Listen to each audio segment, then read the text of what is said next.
मित्रांनो नमस्कार. मी डॉक्टर दीपक जगताप आणि आपण पाहताय पण मतदारांना काय वाटतं. आज मी ज्या विषयावर बोलणार आहे तो विषय आहे उंदराला मांजर साक्ष. ही एक मराठीमधली म्हण आहे. उंदराला मांजर साक्ष.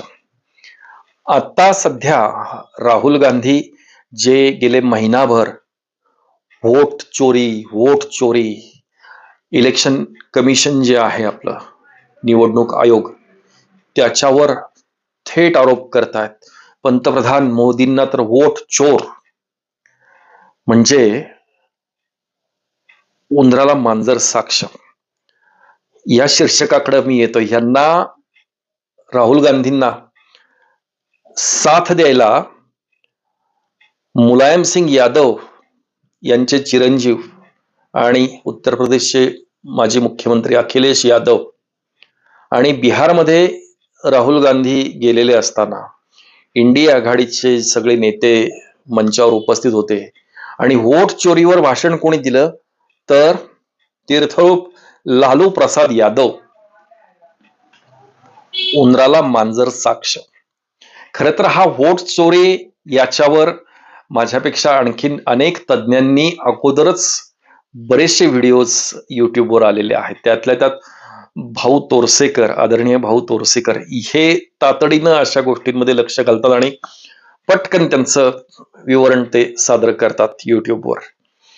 पण भाऊ तोरसेकर हे फार मोठं वंदनीय असं व्यक्तिमत्व आहे आणि बाय प्रोफेशन व्यवसायानंच ते अगदी दैनिक मराठापासून ते अनेक वर्तमानपत्रांचे, महानगर सारखं असेल अनेक वर्तमानपत्रांचे अग्रलेख त्यांनी लिहिलेले आहेत. ते हाडाचे पत्रकार आहेत. आयुष्याची 50-60 वर्ष ज्या माणसानं पत्रकारिता तपस्वीपणे स्वीकारली त्या माणसाचं ज्ञान त्याच्या पुढे आम्ही पासंगालाही पुरणार नाही याची जाणीव ठेवून माझा जो विषय असतो तो असतो नेहमी पण मतदारांना काय वाटतं, माझ्यासारख्या सर्वसामान्य माणसाला नेमकं काय वाटतं. आता मी व्यवसायानं डॉक्टर असल्यामुळे मला प्रत्येक वेळेस वेळ मिळेलच असं होत नाही. पावसाळ्याचा सीझन खूप जोरदार, पेशंटची संख्या आणि हे सगळ्याच्या व्यापामधून मला वेळ काढून याच्यावर बोलावं लागतं. उंदराला मांजर साक्ष ही मराठीमधली म्हण आहे. याचा अर्थ काय की समजा एखादा गुन्हेगार त्यानं चोरी केली, दरोडा घातला आणि त्याला न्यायालयात हजर केलं तर त्या गुन्हेगाराच्या बाजूनं न्यायालयाच्या समोर साक्ष द्यायला त्या गुन्हेगाराच्या टोळीचा म्होरक्याच जातो की अहो नाही हा अतिशय साधा सरळ माणूस आहे, हा गरीब माणूस आहे, हा कष्टाची मीठ भाकरी खाऊन राहणारा माणूस आहे. हा त्याचा जो बॉस असतो आका तो साक्ष द्यायला जातो आणि नंतर काय त्याला त्या गुन्ह्यातून सोडवायचं असतं. त्याला सोडवलं की मग तो त्याचा काटा काढणारच असतो. म्हणूनच ही म्हण आहे की उंदराला मांजर साक्ष. मांजर उंदराला गुन्हा झाला म्हणून त्याला वाचवतं कारण त्याला माहिती असतं की हे खाद्य, हा उंदीर जो आहे हे खाद्य माझंच आहे. तर हे राहुल गांधींनी मांडलेले विचार आणि त्याला साक्षीदार कोण तर महामहिम साक्षात अखिलेश यादव आणि म्हणजे जो सरताज बादशाह ज्याला म्हणावं लागेल असे लालू प्रसाद यादव. मित्रांनो, नवीन जे मतदार आहेत ना, नवीन मतदारांना या गोष्टी माहीतच नाहीयेत. हे राहुल गांधी एकतर ते डायरी सारखं संविधानाची प्रत घेऊन फिरले, ती भारत जोडो यात्रा काय काढली आणि संविधान खतरे में है याच्यावर त्यांनी जो काही दणका देणं खरं तर अनपेक्षित दणका आणि ज्याच्यामध्ये भाजपचा गाफीलपणा नडला. अब की बार 400 पार वगैरे हे ज्या घोषणा होत्या, हा अति उत्साह किंवा अति आत्मविश्वास भारतीय जनता पार्टीला नडला. किंबहुना मोदींची कॅल्क्युलेशन सुद्धा या प्रसंगी चुकलेली आहेत आणि हे त्यांनी स्वतःही मान्य केलेलं आहे. पण मग ती चूक त्यांनी सुधारली विधानसभेच्या वेळेस. मग कारण शेवटी मोदी काय हे राजकारणीच आहेत, हे तुम्हाला तोडीस तोड आहेत म्हणून तर ते तिसऱ्यांदा पंतप्रधान झालेत. ते उगाच नाही माणूस पंतप्रधान झालेला. एवढे आरोप प्रत्यारोप, काय वाटेल ते गोधरा कांड काय आणि काय काय कसले सीबीआय आणि ईडी त्यांच्या मागं लागून सुद्धा सगळ्यातून निरपराधपणे सुटून मग पंतप्रधान झालेले आहेत. त्यामुळं ते काही गोट्या खेळत नव्हते पंतप्रधान होण्याच्या अगोदर. ते सुद्धा कसलेले आणि मुरलेले राजकारणी आहेत. महाराष्ट्रामध्ये म्हणून घेतात काही जण की मोदींचे गुरु महाराष्ट्रामध्ये आहेत, पण तसं काही नाहीये. मोदी हे मुळातच कुशाग्र बुद्धीचे आहेत. उंदराला मांजर साक्ष या गोष्टीवर मी का आलो, तर मला एक अतिशय जुनी गोष्ट आठवली आणि जी मी स्वतः बघितलेली आहे. शोध पत्रकारितेमध्ये एक नाव दूरदर्शनचं एकच चॅनल असायचं. आम्ही लहान असताना दूरदर्शन हे एकच चॅनल. मग एशियाडच्या दरम्यान इंदिरा गांधींनी रंगीत टीव्हीला परवानगी दिली. जे इम्पोर्ट केले जायचे तोशिबा, सोनीचे, नॅशनलचे टीव्ही जपानवरून त्यावेळेस यायचे भारतामध्ये. आणि मग रंगीत टीव्हीचं युग सुरू झालं. 88च्या ज्या निवडणुका होत्या लोकसभेच्या, राजीव गांधी म्हणजे इंदिरा गांधींच्या हत्येनंतर राजीव गांधी पंतप्रधान झाले आणि 88च्या निवडणुकांच्या काळामध्ये नलिनी सिंह, बघा कोणाला आठवतंय का, नलिनी सिंह या एनडीटीव्हीच्या एक फार गाजलेल्या पत्रकार, नलिनी सिंह आणि प्रणय रॉय ही जोडगोळी जी होती यानं जनमानस हलवून टाकलं होतं त्या काळामध्ये. त्या नलिनी सिंह यांनी त्यांची जी शोध पत्रकारिता आहे, तर त्यांनी उत्तर प्रदेश आणि बिहार ही दोन सॅम्पल स्टेट निवडली होती. या दोन राज्यांमध्ये इलेक्शनमध्ये कसा बूथ कॅप्चरिंग ज्याला म्हणतात, दहशत माजवणे आणि बूथ कॅप्चरिंग ह्याचं भांडाफोड केलं होतं. म्हणजे अखिलेश यादवजी साक्ष द्यायला उभे आहेत की हो हो मोदी वोट चोर है, इलेक्शन कमिशन वोट चोर है. अहो, यांच्या पिताजींनी त्यावेळेस हे लंडनला शिकत होते, यांच्या पिताजींनी आणि लालू प्रसाद यादव, काय म्हणजे तुम्ही स्टेजवर तुम्हाला उभं राहता येत नाही तर खुर्चीवर बसून बोलतात ये वोट चोर है. वाह वाह, तुमच्यावरच ह्या फिल्म होत्या. तुम्ही बूथ कॅप्चरिंग कसं करायला लावत होता. अहो, तिथे बाहुबलींची काही कमतरता नाहीये.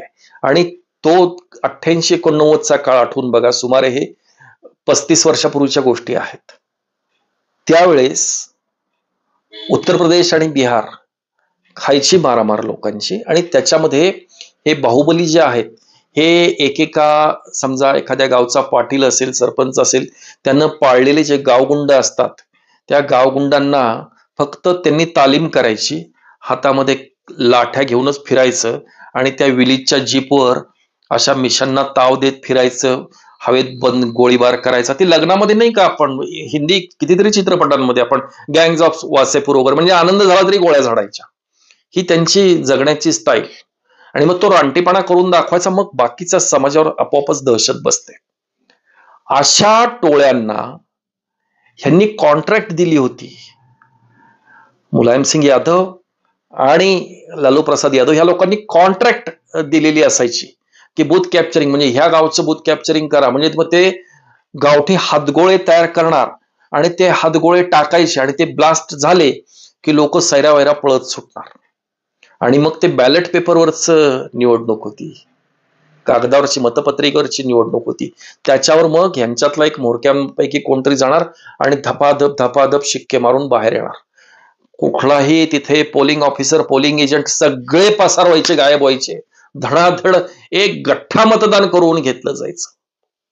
आणि हे नलिनी सिंह यांनी मांडलं होतं. नलिनी सिंह, तुम्ही आजही युट्यूबला शोध घ्या, कदाचित ते असू शकतील त्या फिल्म्स, किंवा आर्काईव्ह मध्ये, एनडीटीव्हीच्या आर्काईव्ह मध्ये सुद्धा सापडतील. त्यांनी त्या उसाच्या शेतामध्ये किंवा घनदाट जंगलामध्ये त्यांचे जिथं कॅम्प होते या गुंड प्रवृत्तीच्या लोकांचे, त्यांच्या कॅम्पवर जाऊन, म्हणजे त्यांना प्रणय राय आणि नलिनी सिंह यांना डोळ्याला पट्टी बांधून गाडीमध्ये बसून अशा अज्ञात ठिकाणी ते घेऊन जात होते, कॅमेरामन वगैरे.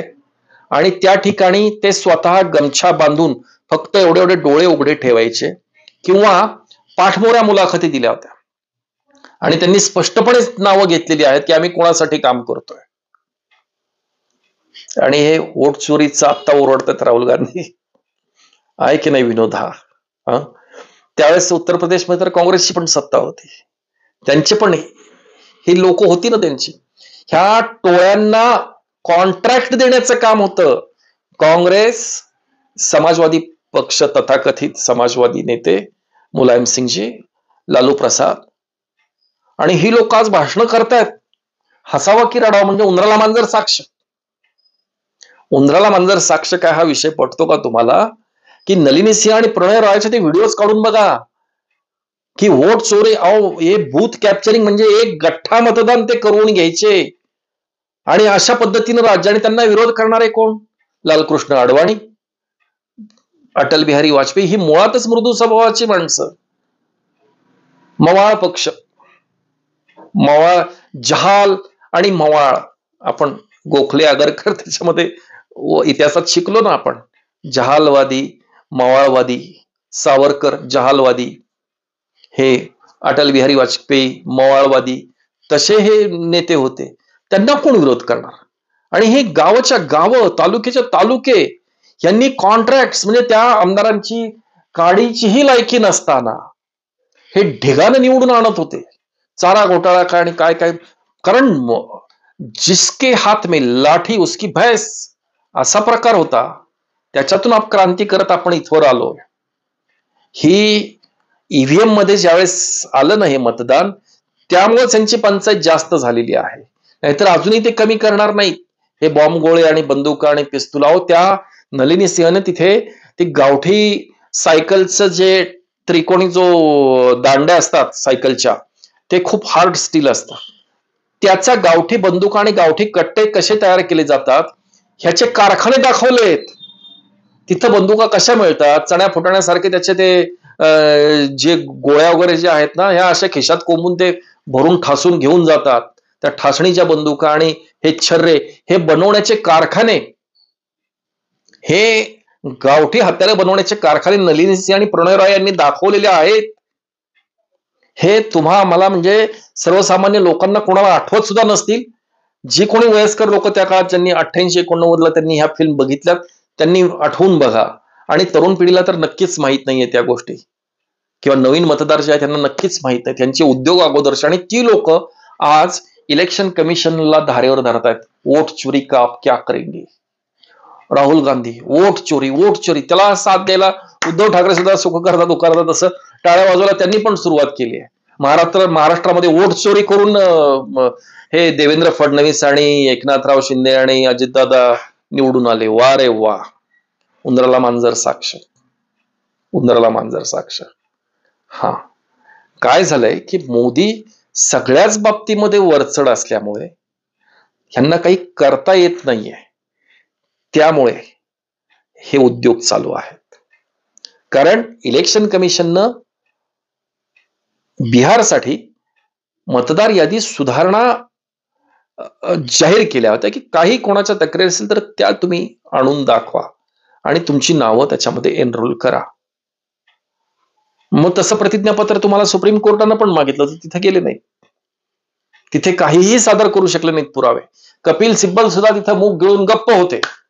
सुप्रीम कोर्टाने विचारलं, मग तुम्ही वोट चोरी, हे 4 कोटी मतदार कमी झाले, 50 लाख मतदार कमी झाले, 60 लाख मतदार कमी, अहो दाखवा ना, यादी तर द्या. काही देता नाही आलं. इलेक्शन कमिशननं तर आव्हानच दिलं होतं त्यांना. राहुल गांधींना ओपन चॅलेंज होतं इलेक्शन कमिशनचं की तुम्ही पुरावे आणून दाखवा. हे बाहेर, संसदेच्या बाहेर ते दांडकं समोर आलं की त्याच्यावर वोट चोर, वोट चोर, वोट चोर, मोदी वोट चोर आहे, हे देवेंद्र भाऊ वोट चोर आहे, एकनाथ शिंदे वोट चोरी करून आले. म्हणजे महाराष्ट्रामध्ये काय झालं की आता गद्दार गद्दार गद्दार, त्याला आपला हवा देत राहायचं. ते गद्दार गद्दार गद्दार, खोके सरकार, ओके सरकार. आता शेवटी ते लोकांना ऐकून कंटाळली, मग आता तेच सोडलं. आता इकडं तुणतुण आता वोट चोरीचं पण सुरू केलं. असो मित्रांनो, एकदा मला ह्या वोट चोरीच्या निमित्तानं नलिनी सिंह पत्रकार आणि प्रणय रॉय यांनी ऍक्च्युअली बूथ कॅप्चरिंग साठी काय केलं जातं याचं वास्तव 35 वर्षापूर्वी जनतेसमोर आणलेलं आहे. हे राहुलजी त्यावेळेस त्यांच्या लॉनवर खेळत असतील, वडिलांच्या पंतप्रधान निवासाच्या लॉनवर त्यावेळेस बॅटबॉल वगैरे काहीतरी खेळत असतील, त्यावेळेच्या ह्या गोष्टी आहेत. त्यामुळे त्यांना सुचणार नाही. कोणीतरी बघून त्यांच्याकडे ह्या फिल्म्स फॉरवर्ड कराव्यात, एवढीच इच्छा व्यक्त करतो आणि थांबतो. धन्यवाद.